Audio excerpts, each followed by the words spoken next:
En este video vamos a hablar de administración de las organizaciones, pensar los modelos y las estructuras organizacionales. La intención es que sea una guía para poder eh, entender algunas ideas y luego se pueda sostener con la lectura de algún material bibliográfico. Vamos a hablar de estructuras y modelos, de qué significa, qué son las estructuras organizacionales, cuáles existen, cuáles proponen los autores generalmente, algunos aportes muy interesantes que hizo Mintzberg que tal vez hoy ya están muy incorporados en el pensamiento de las organizaciones. Más actualmente, ¿qué son las organizaciones modernas? ¿Qué desafíos tienen? ¿A qué le denominamos organizaciones inteligentes? Y el concepto ya que hoy está muy utilizado de la agilidad organizacional. La mayoría de los contenidos están asociados al libro de Stephen Robbins y Mary Coulter, sobre todo la primera parte, y luego hacia el final estaremos recorriendo otros autores, otras nociones que se sostienen en las ideas de Robbins y Coulter, pero hacen aportes adicionales. Primero, ¿qué es una estructura organizacional? Es la distribución formal de puestos, es decir, las personas, cómo distribuimos a las diferentes personas en diferentes áreas. ¿Qué áreas habría que considerar? ¿Cómo se relacionan esas áreas? ¿Qué personas van en esas áreas? Entonces la estructura es la distribución de puestos y el diseño organizacional como concepto es el proceso por el cual se define la estructura. Entonces diseñamos una estructura. ¿Qué criterios tenemos que tener en cuenta al momento de diseñar una estructura? ¿Cuán específico es el trabajo? Si el trabajo es muy especializado o no. Luego el detalle de esto pueden consultarlo en bibliografía adicional. La intención no es ir muy en detalle, sino un repaso general de algunos conceptos. Primero, cuán especializado es.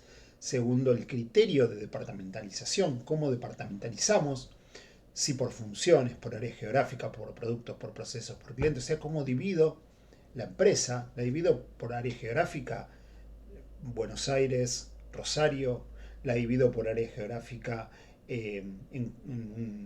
por país, la divido por lugar donde hago ventas, la divido por los productos que comercializo, o sea, la empresa la divido, determinado producto es un área, determinado producto es otra, por clientes, inicio la distribución de las personas, bueno, estas personas van a atender a los clientes mayoristas y a los clientes minoristas, ¿cuál es el criterio? ¿Y cuáles criterios van a existir al momento de organizar los equipos de trabajo? ¿Cómo organizamos la autoridad? ¿Queremos una verticalidad? ¿Queremos horizontalidad? ¿Queremos clara línea de autoridad? ¿Unidad de mando? O sea, cada persona puede tener un solo jefe y cada área un solo jefe, o hay otra estructura donde fuera de estas ideas podemos tener otra mirada.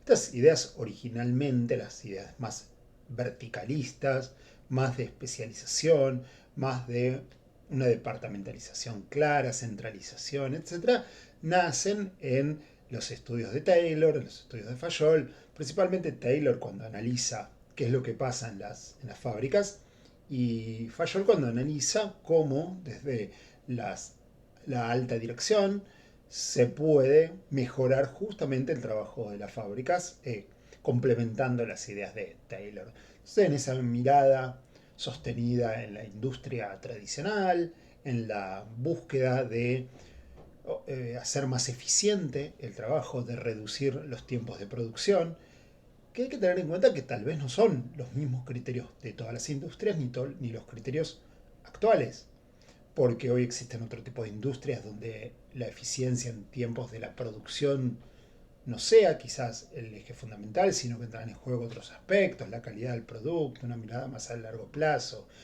cuánto las personas saben de determinado tema para no depender o evitar la rotación, la motivación. Empiezan a aparecer un montón de otros elementos que en los primeros estudios vinculados a la administración no existían. Por eso estos criterios muy tradicionales se definían de una manera, hoy se piensan de otra manera, pero sin embargo es importante tenerlo en cuenta y preguntarnos, ¿cómo es nuestra cadena de mando?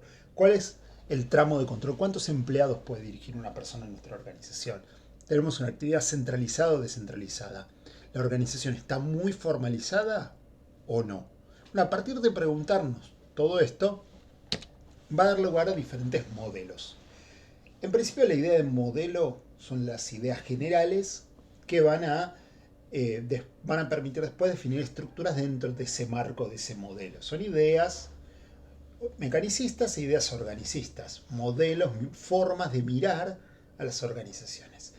El modelo mecanicista es un modelo más asociado a la idea de una claridad en las actividades que cada una de las áreas realiza, de una integración clara de procesos en la relación entre las áreas, un modelo donde si alguna de las áreas falla, probablemente el resultado total de la organización tenga inconvenientes. Entonces, es un modelo más tradicional. El modelo organicista es un modelo sostenido en algunas ideas más actuales, que no quiere decir que sean de los últimos años, sino ya tienen vigencia hace muchas décadas, pero es más actual que el mecanicismo tradicionalista, con una idea de una mirada más orgánica, una mirada menos sectorizada, podríamos decir, una idea donde las áreas pueden de alguna forma vincularse de una manera más, y para usar un término actual, más ágil, una manera donde tal vez el límite de trabajo de un área y otra no está tan clara, donde existe un mayor grado de cooperación. De allí se habla a veces como ejemplo, como imagen, las organizaciones mecanicistas como los modelos mecánicos más tradicionales, diferentes sectores que interactúan entre sí, donde uno falla el proceso, falla el mecanismo completo como si fueran piezas de un reloj. Y el organicismo como algo más pensado al cuerpo humano, al orgánico, a lo sistémico, esas ideas que están en la teoría general de sistemas. Organizaciones donde hay algo más de la intención de que el todo sobreviva a las partes. Que el todo es el conjunto de las partes vinculadas. Que si una parte de la organización falla, el resto de las áreas y el resto de los procesos pueden de alguna forma seguir adelante sin dañar a la organización. Hay que tener en cuenta que son ideas conceptuales, teóricas, el mecanismo y el organismo, y que probablemente no existe una organización 100% mecanicista o 100% organicista. Pero como ideas centrales, en general, una de las preguntas que tendríamos que hacernos es ¿cuán mecanicistas queremos ser? ¿Cuán organicistas queremos ser? Vamos a pensar entonces las estructuras organizacionales y sería importante pensar qué estructuras de trabajo conocemos, qué nos ha tocado vivenciar. Hemos tenido organizaciones muy verticalistas, participamos en organizaciones menos verticalistas. Hay una idea muchas veces instalada de que todo es vertical en el sentido de que hay una línea de autoridad clara, pero cuando uno mira las organizaciones no siempre ocurre eso. Claramente hay otros casos. De hecho, vamos a mencionar en este video algunos otros casos. Entonces, ¿en qué tipo de organizaciones trabajamos? ¿En organizaciones muy colaborativas, de trabajo entre pares? ¿En organizaciones donde cada una de las personas cumple una tarea y reporta a un jefe quien es el concentrador? ¿Cuánto empoderamiento, cuánta libertad para la toma de decisiones existen? Las estructuras tradicionales son estructuras, en principio la estructura simple, habitual al inicio de las organizaciones, donde tenemos pocos departamentos, las personas manejan muchos empleados gestionan, centralizada la decisión, poco formal, las estructuras con las que suelen arrancar muchas organizaciones. Luego, a medida que van creciendo, se empieza a complejizar, empieza a haber una mayor necesidad de especializarse, de definir. De hecho, la administración como disciplina parte de esa necesidad de la complejidad de las organizaciones. Cuando las organizaciones crecen, se empieza a necesitar pensarlas, ver cómo pueden seguir funcionando de manera eficiente. Entonces, diferentes maneras de dividir esa organización según los criterios de los que hablábamos. Cuando pensamos a la mirada más actual, sin creer que más actual hablamos ahora en estos momentos, pero pensar que en la globalización, por ejemplo, década de 1980, 1990, podemos pensar también los desafíos que se han producido producto de esa globalización, del trabajo de muchas organizaciones que empiezan a trabajar con personas de otros países, con lo cual dentro de las propias organizaciones empieza a haber desafíos culturales, aportes de diferentes culturas, de diferentes experiencias. Cuando empieza en los últimos años, a partir del año 2020, con nuevos desafíos producto de una pandemia que lleva a modificar las maneras de trabajo, lleva a pensar en organizaciones virtuales, con un mundo en que muchas industrias tienen una altísima rotación de personal, lo cual cobra mucho más valor esa necesidad de construir organizaciones que aprenden, organizaciones que tomen de sus trabajadores la cultura, las experiencias y las puedan transmitir al resto de los compañeros de forma de que esa rotación no impacte negativamente en la propia organización. Son muchos los desafíos que presentan las organizaciones en los últimos años que llevaron a pensar algunas ideas diferentes. El modelo orgánico de Mintzberg no es nuevo, tiene casi 40 años y nos sirve para pensar algunas de las funciones. Está muy asociado a una idea de la década del 80 y la década del 90, asociada a la tecnoestructura. La tecnoestructura apoya al modelo de la organización. Cuando uno habla de las organizaciones suele hablar, Mintzberg lo resuelve como ápice estratégico, como línea media y como núcleo operativo, el nivel alto, el nivel medio y el nivel bajo de la organización, que en general se los asocia a las actividades estratégicas, ese nivel alto, a las actividades tácticas de mediano plazo y el núcleo operativo, que es la actividad justamente operativa a corto plazo. Pero Mintzberg plantea que existen dos grandes áreas o dos grandes grupos de áreas que no son partes del core central de la organización. Mintzberg deja reservado para esa idea de ápice estratégico, línea media y núcleo operativo para las actividades centrales, propias de la línea de negocio. Si fabricamos determinado producto, todas las actividades relacionadas con la fabricación. Y dice, bueno, pero existen además personal de apoyo y tecnoestructura. ¿Qué es el personal de apoyo? El personal de apoyo son todas aquellas actividades que dentro de la organización colaboran con el desarrollo de la actividad central, pero no son parte del proceso productivo de prestación de servicio. Podemos pensar en aspectos financieros, económicos, podemos pensar en recursos humanos, podemos pensar en la infraestructura, en mantenimientos, actividades que colaboran y son muy importantes. Esto no habla de una valoración de cuál es más importante, sino de tratar de pensar los diferentes tipos de actividades que realizan. Entonces, el personal de apoyo como actividades vinculadas al acompañamiento de la actividad central. Incluso este personal de apoyo en los últimos años se vio bastante influenciado por el outsourcing, por la tercerización de actividades. Tercerizamos actividades no centrales.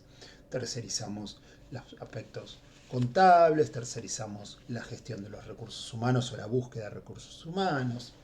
Allí apareció el campo de la tercerización en los últimos años. Respecto a la tecnoestructura, es algo que especialmente en la época en que Mintzberg lo plantea estaba muy presente. Hoy está bastante instalado ya en las organizaciones, pero en ese momento estaba en auge.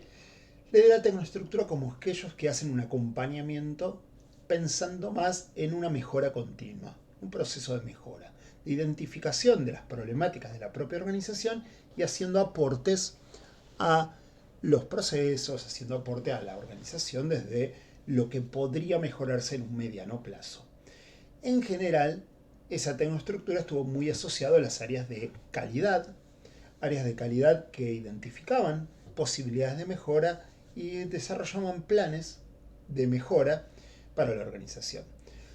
También con el avance de las tecnologías de la información, especialmente, aunque claramente las tecnologías de la información son mucho anteriores, pero especialmente en la década del 90, con la aparición de lo que fue la informática más orientado al ámbito empresarial, aparece una tecnoestructura vinculada a la informática, a las áreas de sistemas. Áreas que resultan muy importantes para el negocio, pero no son actividades core centrales de la industria a la que nuestra organización pertenece. Esta tecnoestructura son áreas que van a acompañar mejorando la forma en que las organizaciones trabajan.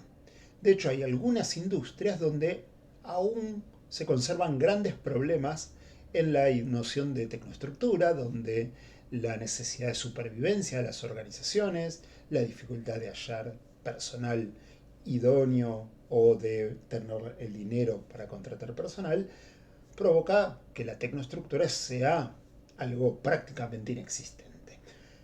La idea es que esta tecnoestructura, si bien no es algo central de la organización, va a tener un alto impacto en las actividades estratégicas. Entonces, esta mirada de Mintzberg con la tecnoestructura sostenida en ese modelo de ideal burocrático weberiano y el personal de apoyo con especialistas para apoyar a las unidades sustantivas de la organización. El modelo de Mintzberg plantea algunos criterios, el autor, para pensar diferentes tipos de estructuras, cuánta especialización hay, cuánta formalización, el estilo de los trabajos, ideas muy similares a las que se planteaban desde el Taylorismo y desde Fayol, y a partir de eso se construyen diferentes tipos de organizaciones, algunas más verticales y algunas más horizontales, algunas con subequipos, otras sin subequipos. Esto para tener en cuenta que cuando actualmente se habla de organizaciones ágiles, debemos tener en cuenta que la historia ha tratado de generar un mayor grado de agilidad en las organizaciones, que no es algo que en un momento puntual se inicia, sino que es el resultado histórico de discusiones respecto a cómo deberían ser las organizaciones, cuánto de verticalismo y cuánto de horizontalismo, si se pudiera reducir a eso, aunque no se reduce solo a eso, cuánto de líneas de autoridad, cuánto de formalización, cuánto de especialización hay. Y aparecen ya desde hace mucho tiempo y están planteados en el libro de Robbins y de Mary Coulter, por ejemplo, las organizaciones matriciales. ¿Qué son las organizaciones matriciales? Son organizaciones que utilizan no un criterio para dividir a los equipos, sino dos criterios. Por eso son una matriz. En este ejemplo que se puede ver acá, hay un criterio que es el de las funciones: tecnología informática, finanzas, recursos humanos y marketing. Y otro criterio que es por equipo. Sin embargo, esos criterios podrían ser cualquiera. Podríamos tener el criterio de funciones y el criterio de área geográfica. Y podemos ver que esto no puede ser definido como las otras organizaciones en un organigrama. La estructura tradicional más vertical se hace en organigramas. La estructura matricial no hay forma de un organigrama, porque justamente es matricial, tiene dos criterios. No es una estructura vertical. Tiene verticalismo, por supuesto. El integrante del equipo de tecnología e información 1 responde al líder de equipo A y al líder o al gerente de tecnología de la información. Con lo cual empieza a existir una dualidad de mando. Entonces existe en este caso, un gerente de tecnología informática, un gerente de finanzas que trabaja, que lidera todos los equipos de finanzas, y después otro criterio, en este caso equipo A, B, que puede ser cualquier criterio, podría ser por cliente, podría ser por producto, etc. También existe un gerente. Entonces el equipo de finanzas 1 en realidad son muchas personas que tienen un gerente de finanzas y un gerente de equipo A que ambos están a la misma altura. Porque a veces hay una pretensión de suponer que los líderes de equipo A y B, en este caso, dependen de finanzas. No, están a la misma altura. Son todos gerentes, son todos líderes, son todos directores, el lugar que ocupan, y, y colaborativamente gestionan equipos. Son las primeras ideas de romper con los modelos tradicionales. Otra mirada puede ser la organización tipo red, una organización compuesta por nodos y relaciones entre nodos. Son como diferentes nodos, diferentes suborganizaciones dentro de la propia organización que se relacionan, que tienen vínculos. Cada nodo puede adoptar distintas formas, tamaños, habrá que considerar en cada organización. Y el propósito de esa organización es que cada uno de los nodos pueda gestionar la resolución de los conflictos. Posee jerarquías escasas, son equipos, ¿sí? Cuestiona la jerarquía, cuestiona la especialización, y los nodos son la célula básica de interrelación con otras. Las personas que están dentro de esa organización no se relacionan con otras personas sino por su propio nodo, como si fuera una suborganización. Algo parecido a la idea de la organización celular. En general, la diferencia entre nodo y célula tiene que ver con la responsabilidad empresarial, tiene que ver con la autonomía que cada una de esas células tiene, con el aporte que hacen al negocio. En general, los nodos tienen para producir un producto o atender un negocio, se requiere de varios nodos. La célula, en cambio, tiene una responsabilidad empresarial, pueden crear mecanismos de negocios propios, pueden funcionar comunidades autónomas. Esta idea de los nodos y las células, hay que tener en cuenta que también puede haber algunos puntos intermedios, algunos mix, algún funcionamiento más tipo nodo o celular integrado, pero importante considerar ambas posibilidades, una mirada más de autonomía total y una mirada de trabajo semiautónomo pero integrado con otros. Surge hace muchos años la idea de las organizaciones virtuales. La organización virtual, tengamos en cuenta que esto aparece sobre todo en los momentos en que las organizaciones eran físicas, se trabajaban físicamente. Ya las últimas épocas no, y producto de la pandemia del año 2020 esto aún está más reducido, pero en su momento hubo necesidad de pensar a las organizaciones virtuales como esa red temporal de organizaciones independientes vinculadas por tecnologías. Más que una organización virtual, deberíamos hablar de grados de virtualidad. Las organizaciones, esas, ¿cuál es el grado de virtualidad que tienen? No tienen localización física precisa, están soportadas por organizaciones reales, solían generarse para atender cuestiones específicas, una oportunidad de mercado. Hoy esas ideas de la organización virtual ya trascendieron esa noción y hoy se instalaron muy fuerte dentro de las organizaciones. Pero hay que tener en cuenta que aún así, y es la gran discusión a partir de la salida, cuando se complete la salida de la pandemia, es qué va a pasar con las organizaciones, cuánto van a tener de virtualidad, cuánto no.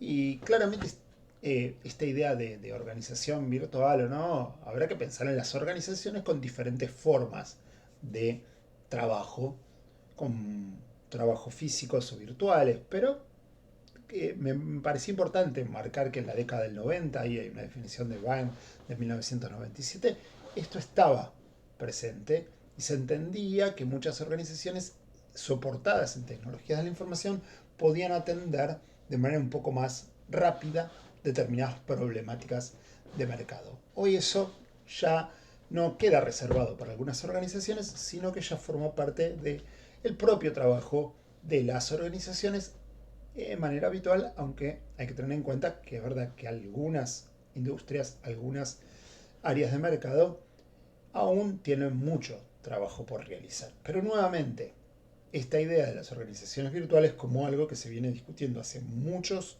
muchos años y que sin dudas va a marcar las decisiones de las organizaciones en los próximos años. Algunos desafíos que afectan a la organización, algunos ya los mencioné, vuelvo a marcar alguno, como la idea de los mercados mundiales, la globalización, la aparición de competidores a lo largo del mundo, algo que existía mucho menos antes. También esto habrá que ver cómo se reconfigura los mercados mundiales a partir de las afecciones externas.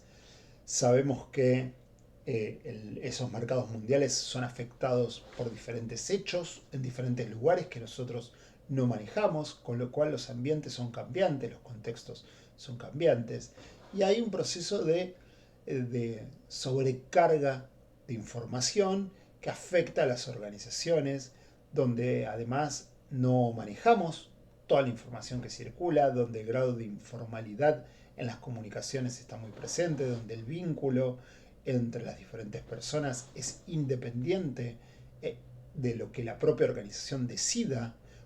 Aunque la organización decida mecanismos de comunicación formales, van a existir los mecanismos de comunicación informales. Las personas cada vez tienen un mayor grado de relacionamiento por fuera de la organización. Existen otras necesidades, otras motivaciones de parte de los trabajadores, por lo cual se reconfigura continuamente las organizaciones y eso afecta y hay que repensar todo el tiempo a esas organizaciones para ver cómo podemos tener organizaciones que realmente se adapten a eso. Porque algo a tener en cuenta es que es muy difícil cambiar la estructura organizacional. Es un trabajo de muchos años, de cambiar culturas. Entonces, lo ideal, si uno pudiera, es pensar organizaciones que tengan la capacidad de adaptarse a los diferentes cambios que van ocurriendo.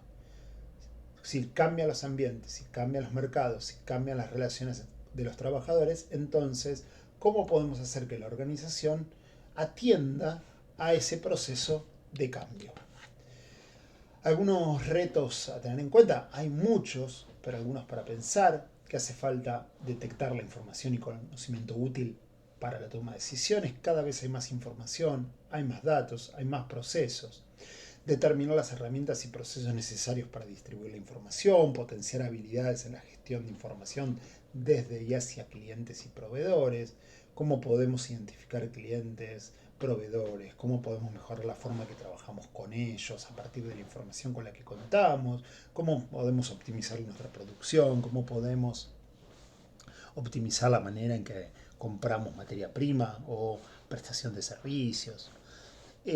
Asumir que los beneficios de formar parte de una cultura informacional y entender que hay un cambio de cultura organizacional, que hay una búsqueda de que las organizaciones tengan la capacidad de aprender, que va a haber rotación de personal, que las generaciones actuales de trabajadores en general en la mayoría de las industrias permanecen menos tiempo en las organizaciones y que tenemos que aprovechar su permanencia en la organización para que su expertise, sus vivencias, sus conocimientos, su inteligencia pueda servir también a las personas que en el futuro van a ocupar lugares en las organizaciones y no que sea un mero ejecutor operativo de su tarea. Entonces, algunas tendencias organizacionales en el último tiempo, anticiparse a los cambios, pensar en los clientes y tener en cuenta las particularidades de cada cliente, de cada proveedor, de las personas con las que trabajamos. Ya no centrarnos tantos en una producción única, sino una mirada de qué necesita el cliente. Pensar en la innovación, en la aplicación de nuevas tecnologías, en esos activos intangibles que resulta el conocimiento, el saber, el trabajo en equipo, las redes, la cooperación, la coordinación, la búsqueda de solucionar problemas. O sea, una mirada en el trabajo, en un mejor trabajo para innovar, para mirar hacia los clientes, los futuros clientes y el futuro mercado. Y para eso hace falta un tipo de liderazgo diferente. Se habla de la importancia de pensar a los trabajadores como trabajadores del conocimiento, de la adaptación del empleo, de reorientar el trabajo de los trabajadores, de un trabajo más colaborativo, toda esa tendencia que hay que tener en cuenta que no en todas las organizaciones y en todo momento va a ser necesario, pero que en la mayoría se discute. Entonces sería importante que en cada una de las áreas en las que nos desempeñemos nos preguntemos cuánto hay que mantener de lo tradicional y cuánto hay que pensar de esta mirada nueva. Pero tratando de corrernos de los eslogans, de tenemos que trabajar con una visión de futuro, tratar de corrernos de los meros eslogans, sino pensar cómo eso puede volcarse a la cotidianeidad y a la continuidad de la organización y cómo se puede convertir en ideas precisas en las maneras de organizar los equipos, en la manera de darle responsabilidad a la gente, en la manera de resolver problemas, la participación de ellos, cómo miramos a los clientes, cómo miramos a los proveedores, cómo atendemos los requerimientos, etc. Bueno, esa es la tendencia organizacional. Y hay un concepto que no es nuevo, aunque últimamente se ha recuperado, de las organizaciones inteligentes. ¿Qué son las organizaciones inteligentes?, dice Peter Senge. Es aquella en que las personas expanden su capacidad de crear los resultados que realmente desean, en la que las nuevas formas y patrones de pensamiento son experimentadas, en las que las personas aprenden continuamente a aprender conjuntamente. O sea, hay algo del aprendizaje. No es exclusivamente el trabajo para la producción, sino también de aprender las personas a través de diferentes dinámicas. Revalorizar a las personas como aquellas que saben, que aquellas personas son las personas que conocen algo y que pueden transmitirlo a sus compañeros. Por lo cual, tanto la producción no es el único objetivo organizacional. Garratt dice que es aquella organización donde existe el clima y los procesos que permiten a todos sus miembros aprender conscientemente de su trabajo, que es capaz de trasladar ese aprendizaje donde se necesita y se asegura que es utilizado por la organización para transformarse constantemente. Una organización que aprende, dicen muchos autores. ¿Por qué adoptar estas ideas sobre las organizaciones? Primero porque el conocimiento es uno de los principales factores de producción. El conocimiento se ha convertido en un factor fundamental para mejorar a la organización a futuro. Porque los cambios son más veloces y más profundos, porque se requiere gestionar el cambio y promover la mejora continua, además de atender a todos los desafíos que ya fuimos hablando. Entonces, esta idea de las organizaciones inteligentes, las organizaciones que aprenden, nos lleva a pensar que entonces las organizaciones no solo tienen que pensar en metodologías de producción, en metodología de gestión de las personas para la producción o la prestación de servicios, sino también centrarnos en la idea del aprendizaje colectivo. Las organizaciones todas aprenden, pero algunas aprenden muy poco. Algunas el aprendizaje colectivo se da casualmente, informalmente. La intención es maximizar ese aprendizaje y potenciar el aprendizaje entre las personas.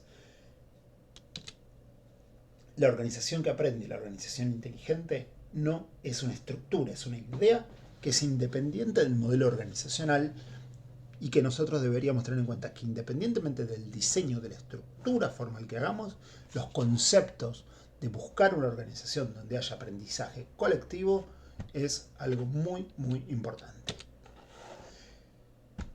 Algunas cuestiones a pensar. La organización que aprende es la capacidad de generar cambios y resultados deseados proactivamente.